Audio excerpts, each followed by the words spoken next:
Well, folks, today it's time to harvest the rhubarb. The rhubarb did outstanding this year.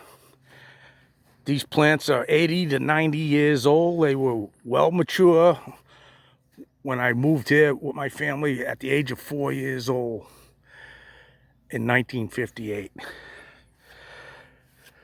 I did something different this year. I tilled up real close to the rhubarb and I dumped a mass quantity of compost on them, and they just took off. I haven't seen rhubarb this huge in years. Some of these stalks are 2.5 feet tall, inch and a half thick. I mean, they're really nice. So let me show you something. Just to show you what's happening, I got a tape measure here, and I'm measuring one of these giant leaves here. As you can see, this leaf is over 2 feet long. It's at least just a hair over 2 feet long. It's actually humongous. Okay, folks, all these plants have been picked out. As you can see, I leave lots of smaller stalks and leaves because you want the plant to stay alive. And if we have a wet summer, they'll make a comeback, and I'll get some more later. But basically, as hot, dry summers go on, the leaves kind of shrivel up and the stalks get pithy and they're no longer good. So it's a crapshoot, you know.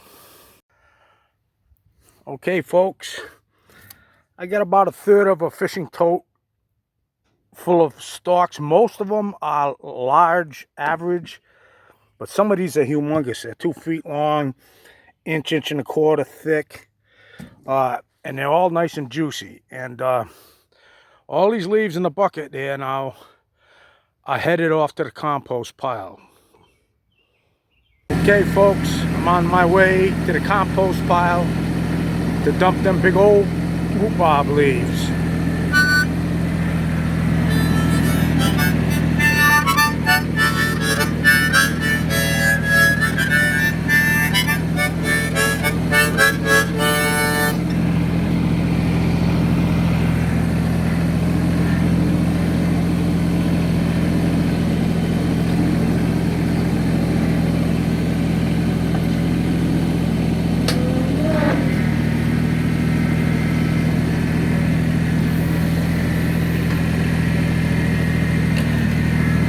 I'll bury them later, and I guarantee you the earthworms will enjoy them.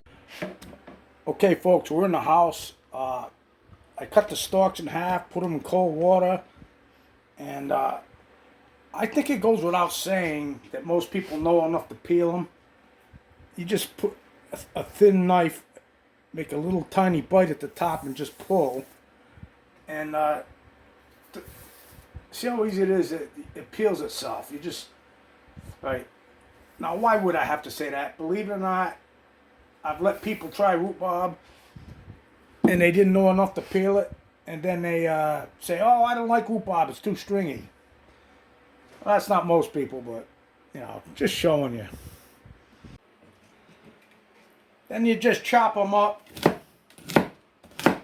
maybe an inch or less, 3/4 of an inch, right? Real easy. They're easy slicing. They're nothing tough about it.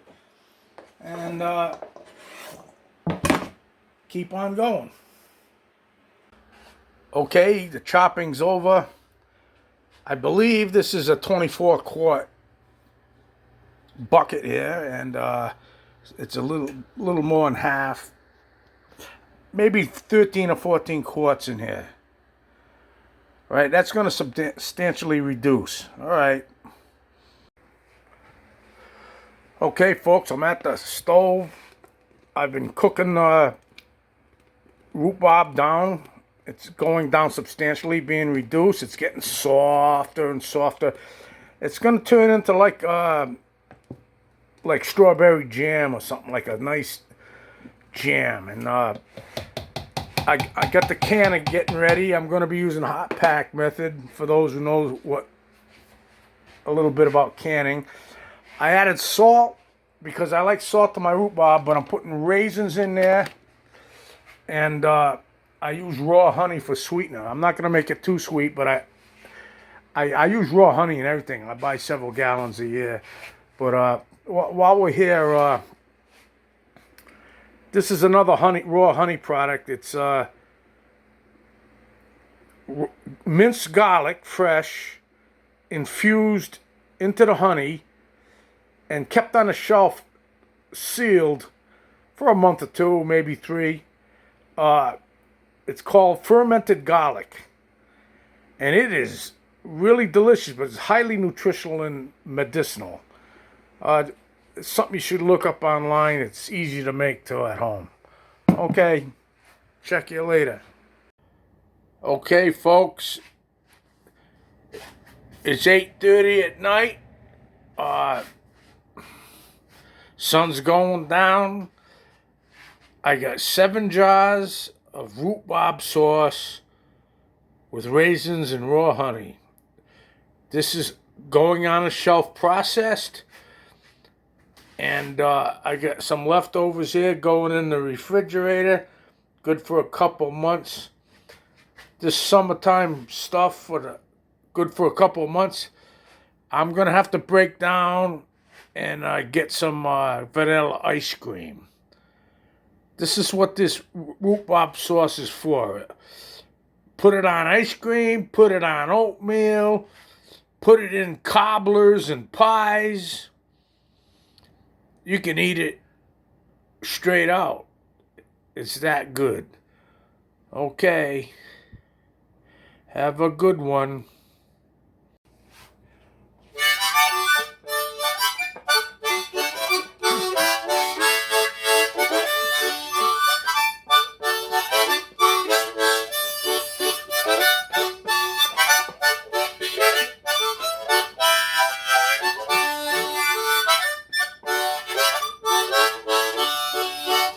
Oh, Susanna, don't you cry for me, for I come from Alabama with my rhubarb on my knee.